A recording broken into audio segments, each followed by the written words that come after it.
Utilisez-vous vos capacités de résilience? Avez-vous eu des traumas et vivez-vous maintenant ces conséquences, c'est-à-dire les traumatismes?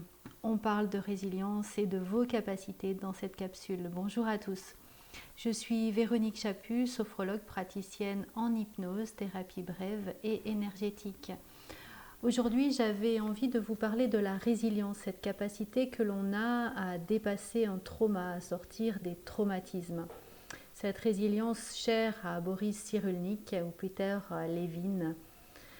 D'abord, je vous propose de faire un petit point sur la différence entre un trauma et un traumatisme. Le trauma, c'est vraiment l'impact psychologique ou physique qui va être sur le corps, donc ou l'esprit, et qu'on va percevoir par les sens. Le traumatisme va être la conséquence du trauma, c'est-à-dire notre vision du trauma.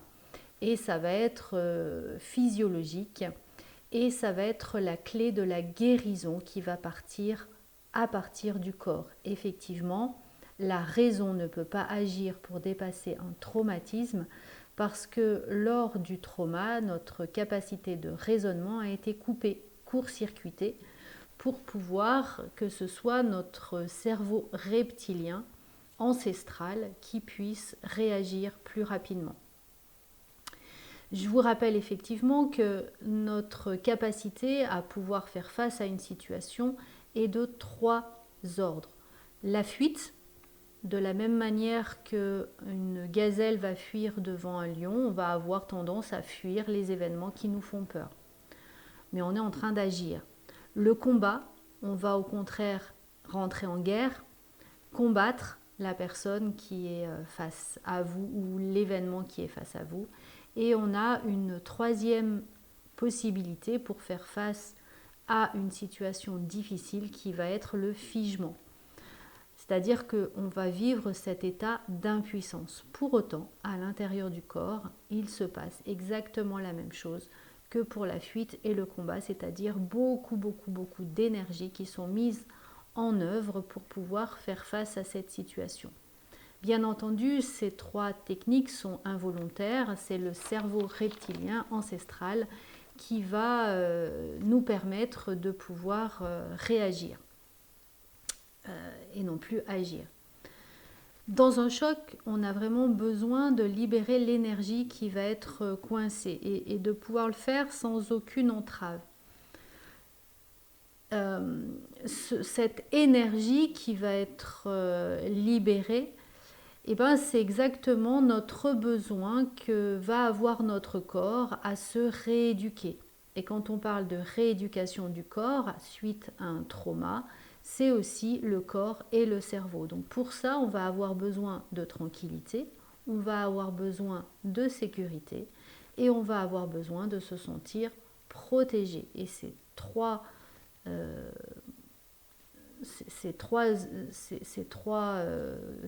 tranquillité, sécurité, protection vont être absolument nécessaires. Quelquefois, on va chercher à aller vite et on va les bloquer. On va bloquer notre traumatisme par des médicaments. Et du coup, les émotions qui sont là pour nous renseigner, pour nous donner des informations et permettre à l'énergie de s'évacuer, va être coincée. Il faut bien imaginer que les ressources face à un trauma ou face au traumatisme vont être différentes en fonction de nos âges. Effectivement, un enfant peut être plus vulnérable par exemple, au froid ou à la chaleur extrême. Un enfant va être beaucoup plus vulnérable qu'un adulte. Il pourra moins facilement sortir du trauma et donc le traumatisme peut être plus important. Selon votre vie quotidienne, à combien de traumas êtes-vous stimulé dans un environnement par exemple de guerre ou d'attentat? Effectivement, on est plus facilement sur le qui-vive et donc nos traumas peuvent être plus importants, se succéder et du coup le corps va avoir plus de mal à les évacuer. Si par exemple vous allez vraiment très bien, le trauma peut être plus facile à évacuer.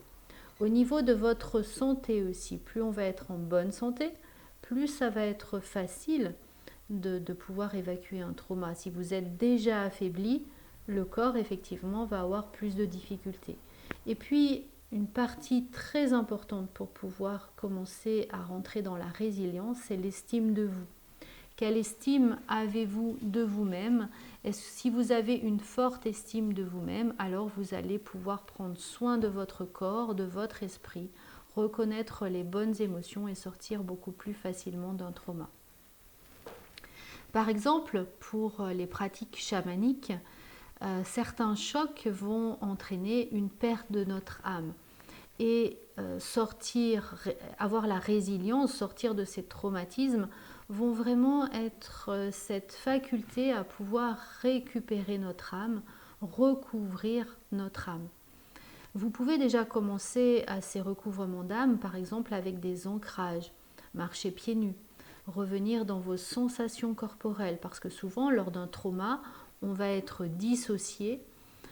Le cerveau, c'est tellement impossible pour lui de traiter l'information qui va couper les sensations du corps et vous allez être dissocié. Et c'est important de pouvoir revenir dans votre corps, de pouvoir y revenir par des massages, des tapotements comme le EFT, le yoga nidra, la sophrologie, la méditation, tout simplement aussi la connexion à la nature, prendre une douche en sentant vraiment toutes les gouttelettes d'eau sur votre corps et pouvoir revenir dans toutes les sensations de votre corps. Et c'est pour ça aussi que lors d'accidents, on a vraiment besoin de créer un environnement calme pour la personne, plutôt agréable, la rassurer énormément. Si c'est possible, pouvoir vivre les sensations dans le corps, bah oui, ça serre, c'est chaud, c'est froid, ça tremble, et vraiment permettre à la personne de trembler en toute sécurité.